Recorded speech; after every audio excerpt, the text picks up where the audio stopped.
What's going on, Kings? It's Keefe. In this video, we're going to be talking about how any man can become attractive. We're going to dispense with all the BS out there that makes it feel like you're a victim and like you have no power over the fact that you can be attractive to women or just attractive to people in general. Now, before we get into that, hit the subscribe button and bell icon. This channel is all about helping you level up and become that high-value winner that you were born to be. Now, let's get started. So in this video, guys, the excuse train is coming to a screeching halt. There are a lot of guys out there who like to blame things that are outside of their control for the reason that they cannot get girls, why they're not attractive to women. And it really bugs me because I can't stand any form of excuse or playing the victim to anything, because at the end of the day, it's just not empowering and it doesn't help you actually solve anything. It makes no point to focus on why you feel oppressed. Maybe there is some truth to that. Like, let's say you are 5'3". I'm not going to sit here and BS you like that's a perk, or like it has no factor on whether or not you're an attractive man. Obviously, it's going to have something to do with how attractive you are viewed. Your genetics certainly play a role, but the question is, like, what's the point of even focusing on that? And also the question is, how much of an impact does it actually have? So the first question I asked, what's the point of focusing on it? And really think about it like this. If you tell yourself this story, you can tell yourself one of two stories, okay? You can tell yourself the apathetic story, the story that I'm 5'3",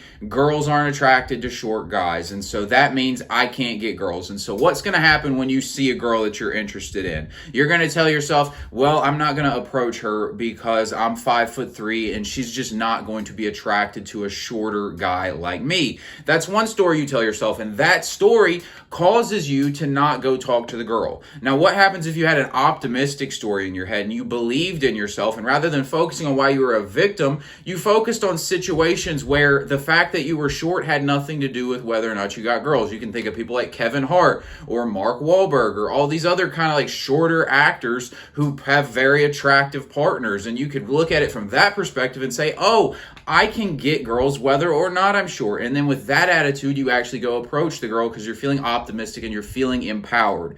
So at the end of the day, it really doesn't matter whether or not you think that, oh, if I'm 5'3", I can't get girls or something like that. Really, that logical argument has nothing to do with the results you're going to get. And it's pointless to focus on it, because what matters is getting the result. And the question is, do you want to get with girls? And if the answer to that question is yes, then focusing on why you can't get with girls is not helpful to you. You need to focus on being empowered. Obviously, if you're 5'3", or if you have, hell, a really bad hairline like this, it's not like perfect. Obviously, it's not the perfect world, but we don't live in a perfect world. And just because you've got some issue doesn't mean that you can't go get with girls. The second question I asked, which was, how much do these things actually affect the results you're going to get with girls? How much do these genetic things that are like out of your control, how much do they actually have to do with what results you're going to get? And the answer is going to be in direct relation to how much you're focusing on them at the expense of your actual self-development. And also, it's going to depend on how self-developed you are as a man. I'll use myself as an example in this situation. So I already mentioned my hairline is not very good. I just turned 24 years old, but my hairline has already come out significantly to the point where I'm about to completely shave my head.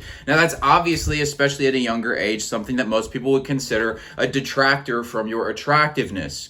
Now, if I combined that with the fact that I was like completely out of shape and had no purpose in my life and no self-confidence, then the hairline would probably be a big reason why girls weren't attracted to me, because basically I would not be acting like an attractive person in any way. So they're just going to fixate on all the reasons why I'm not attractive.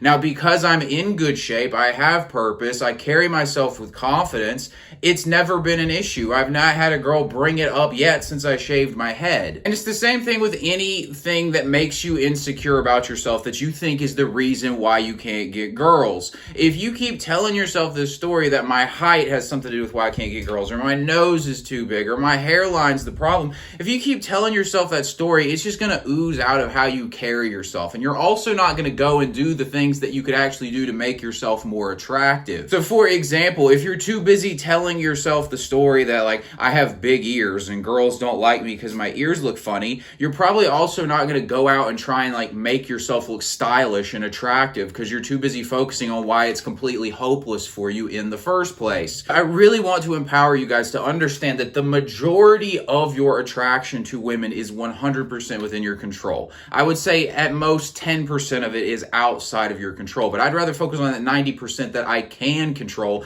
than the 10% that I can't control and complaining about that, because complaining does no good. Now, in my previous video to this one, I talked about how most people are between a 4 and a 6 on physical attractiveness. And by physical attractiveness, I mean all the components that make you attractive. And that's for both women and men, because that's the average. The average person is a 5. So the most people are going to be 5s and maybe 4s and 6s. Most people are not 10s. Most people are not 1s. Now, the reason I brought that up in the last video, and I want to bring it up here again, is to talk about there is not that much difference between a 4 and a 6 as far as like you don't have to do anything crazy.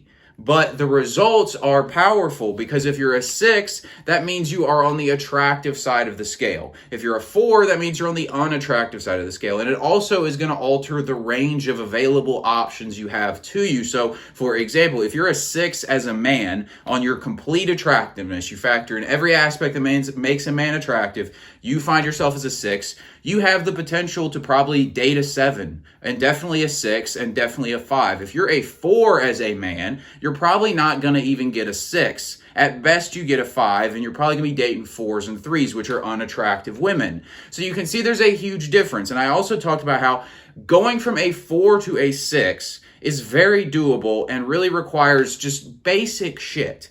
And what I want to tell you guys is, becoming attractive, you can just do the basic stuff first, make yourself attractive, and then work on leveling up. Any man can go make himself a 10, but I want to start with getting you guys on the right mindset and on the right track. And if you just made yourself above average, then you would find that the results you got were significantly better. And in making yourself above average, like I said, it's just basic stuff. By basic stuff, I'm just talking about simple stuff. The competition is so slim, guys, and so it's honestly a great thing because you can become above average with very little effort. You just got to make the choice to do so. Some examples of this: if you put yourself in good health, not great health, you don't have to be chiseled with a six-pack, but you're in good health.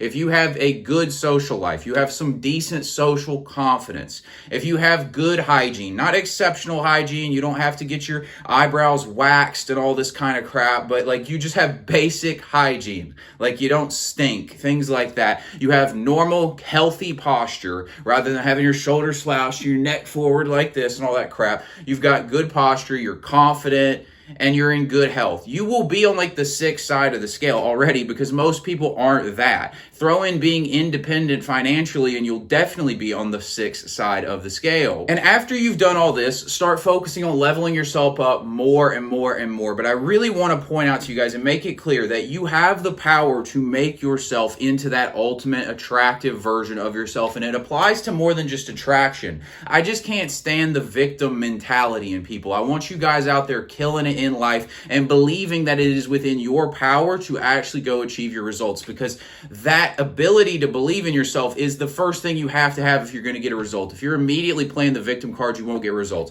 I don't care if it's in the gym, with women, with your money. If you're trying to build a YouTube channel and you're saying you can't get your YouTube to blow up because of the algorithm or something like that, then your YouTube channel is probably not going to blow up, okay?